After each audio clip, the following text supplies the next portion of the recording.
Kha'Zix really wants this Infernal Dragon, but his teammates aren't around to help him fight for it, so he tries to steal. But is not so lucky. Is it worth to try and steal the dragon even if you die? In this video, we're going to take a look at how early game dragons, specifically the first two, can actually make you fall behind. Junglers and laners, pay attention, because free dragons are more costly than you think. First, we must understand how much or how little of a benefit do dragon buffs actually give. Now I know for a fact that it is way too common for players to die for the dragon buff. But you need to understand, unless it is a critical dragon, you don't need to be so worried about the dragon buff that you end up with a gray screen. When we look at how much dragons buff champions, we see that you can hardly tell the impact in the game. Let's go back to Kha'Zix. By the way, he is a student I coached in the past, and if you want coaching, check the description. First time is free. Let's take a quick look at the numbers. Kha'Zix before his demise has 139 AD. And here he is again, in an alternate reality, level 7 just like before and the exact same items. This time though, he's able to take the dragon without a worry, smiting to his heart's content. Look at him go. Once he has collected the dragon buff though, his AD increases only by 7. This is because Infernal Dragon gives just a 5% damage buff. Let's put it this way. Kha'Zix just put himself out of the game for a good chunk of time because he was trying to get a damage increase that is less than a longsword. Less than a longsword. Here's the point I'm trying to make. All the dragon buffs are very tiny buffs and should not be put on a pedestal. I know that dragon scaling is a thing and that they can get stronger later in the game. However, the point of this video is to focus on dragons in the early game. I've even conducted a few tests on different dragon buffs and champions if you want to check it out in the description. Now, what if the dragon is free? Let's go back to earlier in the Kha'Zix game. Here, he spots a counter gank and goes for it. Not the most outstanding mechanical way to go about it, but he gets the job done and kills a Mumu, and also pushes off the bot laners with the help of Yasuo. He pushes the wave a bit, then starts to head to dragon. Now here on the left is the original gameplay video, and on the right is the alternate reality where Kha'Zix instead goes for his camps. I did my best to make the comparison as fair as possible by using the same items and XP as the original version. Even the camps are the exact same level as the original. First, we see the alternate Kha'Zix clears his Krugs, while our original Kha'Zix is only halfway through the dragon.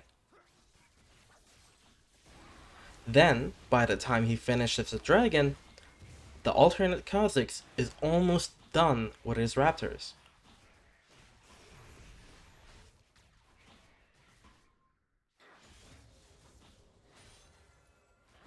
When our original Kha'Zix finally reaches his Krugs, the alternate Kha'Zix is already crossing mid lane.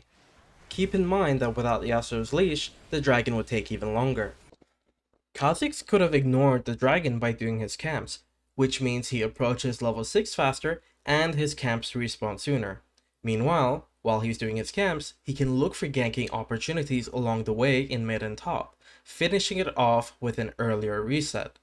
If you can imagine, someone who does all these things compared to someone who delayed it all by almost 40 seconds will have a significant advantage over them. And it gets even better if you manage to find out that the enemy jungler is doing the dragon. Don't go and try to stop him, let him have it, because he's wasting all that time doing the dragon while you're taking his camps and doing the Rift Herald. It's not just junglers either that are losing out on dragons. Laners who leash are affected too. Yasuo was against the Jhin, and we can see here that the whole time while Yasuo is hitting the dragon, Jhin is taking more gold for himself by taking plates. He also makes Yasuo miss out on gold and XP by crashing waves, giving Jhin level 6 much quicker, which he can use to pressure the Yasuo, who will be level 5 for some time. In effect, Kha'Zix and Yasuo are AFK for all the time they spend to do the dragon. So, when are dragons okay? Here's how you have to think about the dragons. It is a bonus to your gameplay, not the win condition. Let's look at a game I had from my Twitch stream where the dragon is spawning very soon and I'm playing Kai'Sa. It is not the dragon itself that I really care about. It's because I feel confident that we will win the fight that I'm showing up. I've just bought my first full item, and I've just reached level 8, and we have a nice team comp for any expected fight.